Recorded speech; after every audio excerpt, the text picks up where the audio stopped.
మీకు తిరుమలలో రెండో నానుడి కూడా ఉందండి. హ్మ్. స్వామి రాత్రి 12 గంటల తర్వాత ఆయన బయట తిరుగుతాడు అని. ఆ! చాలా ఆ! మందికి తిరిగిన సందర్భాలు ఉన్నాయి. ఆ! అతను వేడి వేడి పొంగలిచ్చిన సందర్భాలు ఉన్నాయి. చెప్తారు, ఇప్పుడు కథలు చాలా మంది చెప్తారు. అవును. ఇప్పటికీ చెప్తుంటారు. హ్మ్. ఎందుకు అంటే అక్కడున్న ఎనర్జీ మామూలుగా అంటే ఆ ఎనర్జీ అలా బయటకొచ్చి అలా ప్రదక్షిణలు చేస్తదండి.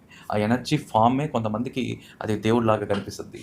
సో ఇవన్నీ ఏంటంటే లైవ్ ఎనర్జీ సెంటర్స్ అండి. హ్మ్. హ్మ్. ఇదే విధంగా మీకు ఈ సర్పక్షేత్రాలు, సర్పశక్తి కేంద్రాలు అని నేను ఇదొకటి సెకండ్ ఒకటి చెప్పానంటే చెప్తా. అవును. డైరెక్ట్‌గా భగవంతుడితో డైరెక్ట్‌గా మీరు ఇంటరాక్ట్ అయ్యే ప్లేసెస్ అండి ఇవి. ఓహ్! వీళ్ళకి మనకు భగవంతుడికి మధ్యలో ఎలాంటి వారధి బల్లేదు, ఎలాంటి బ్రిడ్జ్ బల్లేదు, ఎలాంటి సారథి బల్లేదు, మీడియేటర్ బల్లేదు. అంటే దీనికి ఒక లైన్ అంటారు కదా సార్. అంటే స్వామి పిలుపు వస్తేనే నువ్వు తిరుమలకో లేకుంటే ఇంకొక దేవాలయానికో అది వెళ్తావు అని. ఇంకొక కంటెక్స్ట్ అండి. ఆ ఓకే. కంటెక్స్ట్ ఏంటంటే జనరల్‌గా మీరు ఏదన్నా ఒక టెంపుల్స్ చూస్తే 2 రకాలు. హ్మ్. ఒకటొచ్చి పర్యాటక క్షేత్రాలు, హ్మ్. 2 పరిహారిక క్షేత్రాలు. ఓకే. పర్యాటక క్షేత్రాలంటే పిల్గ్రిమేజెస్. హ్మ్. మీరు అక్కడ ఉన్న బ్యూటీనెస్ చూడటం. ఇప్పుడు చూడండి ఒక మంచి సీనిక్ ఉంటది. హ్మ్. ఒక టెంపుల్ దగ్గరికి ఒక హిల్ ఫారెస్ట్‌లోకి వెళ్లారు. ఒక మంచి సీనిక్ ఉంటది. హ్మ్.